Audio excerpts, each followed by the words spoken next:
تخم کھاؤ، تخم، تخم کیا ہے؟ بیج، بیج میرے محترم بھائیوں، بیج بیج کو بڑھاتا ہے، جیسے گوشت گوشت کو بڑھاتا ہے نا، مغز مغز کو بڑھاتا ہے، گودا گودے کو بڑھاتا ہے، اسی طرح بیج بیجوں کو بڑھاتے ہیں۔ اور سب سے بہترین بیج جس کے بارے میں اللہ سبحانہ وتعالیٰ نے جبریل امین کے ذریعے پیارے پیغمبر جناب محمد صلی اللہ علیہ وآلہ وسلم کو بتایا، کیا بتایا؟ کلونجی وہ کالا دانہ ہے جس میں موت کے سوا ہر بیماری کی شفا ہے، جس میں موت کے سوا ہر بیماری کی شفا ہے۔ اچھا یہ بتایا کس نے ہے؟ پیارے پیغمبر جناب محمد صلی اللہ علیہ وسلم۔ اور نبی صلی اللہ علیہ وسلم کو کس نے بتایا؟ جبریل امین نے۔ اور جبریل امین کو کس نے بتایا ہے؟ اللہ سبحانہ وتعالیٰ نے۔ اور دوسرا دانہ میرے محترم بھائیوں، دوسرا بیج میتھی دانہ ہے۔ دوسرا کون سا دانہ ہے؟ میتھی دانہ۔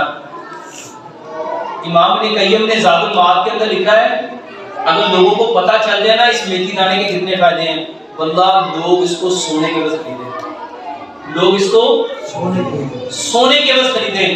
جتنے لوگوں کو کوئی بھی بیماری ہے، اور یہ صرف ایزوسپرمیا نہیں، الحمدللہ میں تو اپنے ہر مریض کو یہ دیتا ہوں، اسے کہتا ہوں یہ کھا کے دیکھو۔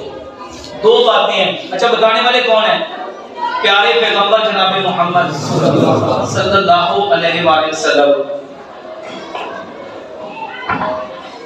بتانے والے پیارے پیغمبر جناب محمد صلی اللہ علیہ وسلم۔ 100 گرام کلونجی لو، 100 گرام میتھی دانہ لو، دونوں کو مکس کر لو، دونوں کو مکس کر لو۔ میرے محترم بھائیوں، کسی کو شوگر ہے، کسی کو ہیپاٹائٹس ہے، کسی عورتوں کے انڈے نہیں بنتے، عورتوں کے انڈے کمزور ہیں، ان کے فولیکلز کمزور ہیں، میرے محترم بھائیوں پیریڈز کا مسئلہ ہے، جوڑوں کا درد ہے، ہیپاٹائٹس ہے، میرے محترم بھائیوں کوئی بیماری ہے، 45 دن اس کو استعمال کر کے دیکھ لو، اس کو آپ کو خود پتا چل جائے گا کتنا فائدہ ہوتا ہے۔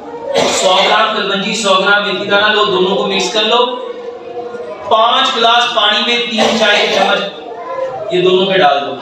100 گرام دونوں لے لیا، مکس کیا، 3 چائے کے چمچ ڈالے، 3 چمچ اس میں گڑ ملا لو، اگر شوگر ہے تو گڑ نہ ملاؤ، اور 3 چمچ اس میں لیمن ملا لو، بڑے لیمن، لیمو، اور اس کو اتنا پکاؤ، اتنا پکاؤ، اتنا پکاؤ، مٹی کی ہانڈی میں 5 گلاس پانی 4 گلاس کر دیں، اور میرے محترم بھائی اس کو مٹی کے برتن میں، مٹی کے جگ میں ڈال کے رکھ دو، تاکہ یہ مٹی کا برتن اس کی گرمی کو اپنے اندر جذب کر لے، کیونکہ ہم جس خطے میں رہتے ہیں یہ گرم پانی کی زمین ہے اور گرم چیزیں محسوس کرتی نہیں ہے، تو اس کی تاثیر ٹھنڈی ہو جائے گی۔